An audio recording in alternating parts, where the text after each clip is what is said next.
Right, a new poll shows 60% disapproval of Trump, and this is just ahead of his State of the Union address, which is tomorrow. Well, this won't exactly get Trump's confidence soaring ahead of the State of the Union. It seems like it's already a disaster, and he hasn't even given it yet. Trump heads into the 2026 State of the Union address under one of the most challenging political environments of his presidency. Both of them, I would say.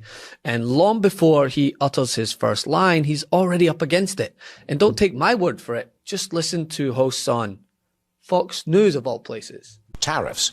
Is it a losing proposition for Trump? I'm asking you a political question, I guess, but what do you think? Is this what's causing the disapproval? It is a losing proposition. My goodness, the Supreme Court gave Trump an exit ramp to get away from tariffs, to get away from his obsession with tariffs as being a cure-all for what ails the U.S. economy. He didn't take advantage of it. When people voted him into office, they wanted a containment of price inflation, less price inflation. And unfortunately, there is no way in the world that the imposition of tariffs helps Trump and the Republican Party help to make America affordable again. There was a study by a Federal Reserve economist and group, I think, that said, look, 90% of the tariffs have been passed on to American consumers and businesses. Now, Kevin Hassett, the president's chief economic advisor, says that's a faulty study. Ignore it. What do you say? Were the tariffs passed on to consumers? The prices of tradable goods, of tangible goods for the most part, are higher than otherwise because of tariffs. You know, right now we have goods price inflation at about 1.7%. Some might say, well, that's tolerable. But if we go back to Trump's first term in office, prior to COVID, goods price inflation didn't exist. I think we had goods price deflation for the most part. The prices of manufactured goods, tradable goods, were generally flat to somewhat lower. And that's what I think voters expected when they put Trump back in office, but that's not what they're seeing. In the days leading up to the address, there have been major developments that have undercut the traditional purpose of the speech, right? Which is to showcase leadership, consolidate support, and offer some form of forward-looking agenda. But instead, Trump's political standing is defined not by strength, but by tumbling approval, legal setbacks on his precious tariff policy, and broad public discontent that has made the speech as much about damage control as political projection. I mean, let's start with the polling, right? Because, man, I hope the dude has some Aquaman gills, because he is underwater on a hell of a lot. A Washington Post ABC News Ipsos poll conducted just a couple days before the State of the Union found that Trump's approval is sitting at around 39%, with 60% of Americans disapproving of his performance. That's a level of negative sentiment that he's not seen since the days after the insurrection. Even within his own party, enthusiasm is softening, right? With fewer Republicans saying they, quote, strongly approve of his performance than at earlier points in his term. And this is where it gets really interesting, right? Among independents, his approval falls to just 26%. It was 43% last February. No matter how much he lies about fake news or fake polls, these are the numbers, and he can't get away from it. And I had to go through, and I still do, fake stories, fake polls.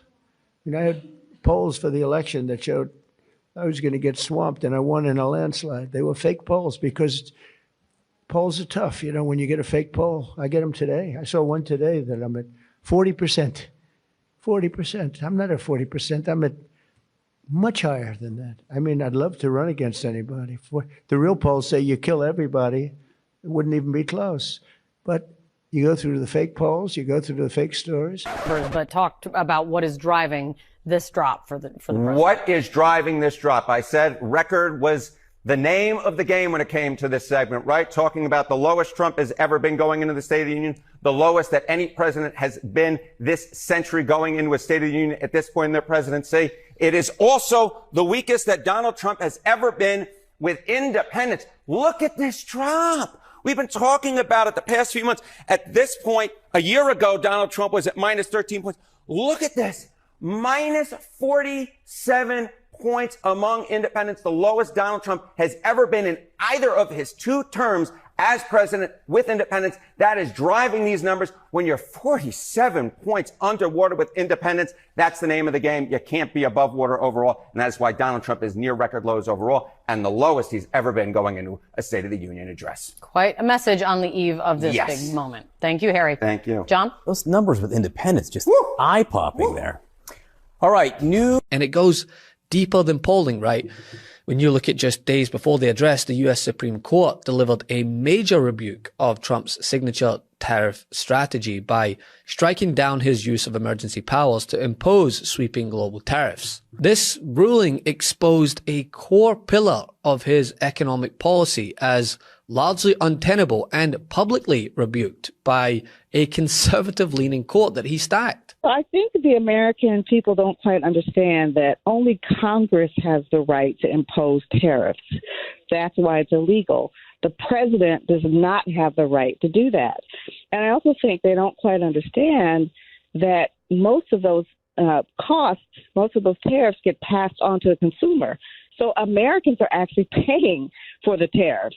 The businesses aren't going to pay the money. They're going to pass that cost right down to us. So we end up paying the money through the tariff process. That's all I wanted to say. So, Nobi, does it make sense for this tariff money that we've collected to just cut the check to individual American families? Well, I think if the Americans have paid the money, it makes sense to give the money back. And there's going to be the midterms. I've never seen so many Canadians all cheering on the Democrats. And I think there's 33 Senate seats up for grabs. 20 of them are Republican. But we saw what happened in Congress. We saw what happened in the Supreme Court. The walls are closing in, I believe, on President Trump right now, and he's feeling the pressure. So a lot of these jobs are border states that are being affected, and he needs those seats. So if it continues on, people are going to be unemployed, and which will affect the midterms. And of course, Trump's response, lashing out at the justices and pledging alternate tariff actions, that may satisfy supporters who get high off of snake oil, but it underscores a broader narrative problem here. Instead of Trump getting up there and boasting about wins like he likes to do, and probably still will despite there being none, it seems like he's forced to defend defeats in front of the world at the State of the Union address. And then I have to listen to the fake news talking about affordability. Affordability. Do you notice what word have you not heard over the last 2 weeks? Affordability. Because I've won affordability. I had to go out and talk about it. Looking at this, we've got a new report, and it shows the number of U.S. farms went down last year. Actually, give me the numbers. Well, those stats are shocking, Stu. The number of U.S. farms shrank by 15,000 in 2025. Yes, it brings the total to 1.865 million, still a lot, but farmland is continuing to face pressure from economic factors such as urbanization and low or basically negative returns per acre. You're losing money. According to the American Farm Bureau, it is part of a long-lasting decline. We've seen it year after year, while farm bankruptcies, by the way, are on the rise. The largest decline at the state level was Texas. No surprise, it's lost 2,000 farm operations, while no state saw an increase in farms at all. Last year, Illinois, for example, lost 400, Iowa and Indiana 500, Minnesota a whopping 1,300. The numbers show that the numbers of farms decreased in every economic category except for farms that make $1 million or more in sales each year, which actually saw a minor increase of 50 farms. But any way you look at it or try to paint it, it's a pretty grim picture, Stu. Trump's challenges extend beyond public opinion. And just to make matters worse, he may well be giving that speech to half the room, as numerous Democratic lawmakers have opted to skip Trump's address in favor of none other than the MeidasTouch Network's People's State of the Union alongside Move On Civic Action. The likes of Senator Adam Schiff is joining a growing group of Democrats who plan to boycott President Trump's State of the Union address.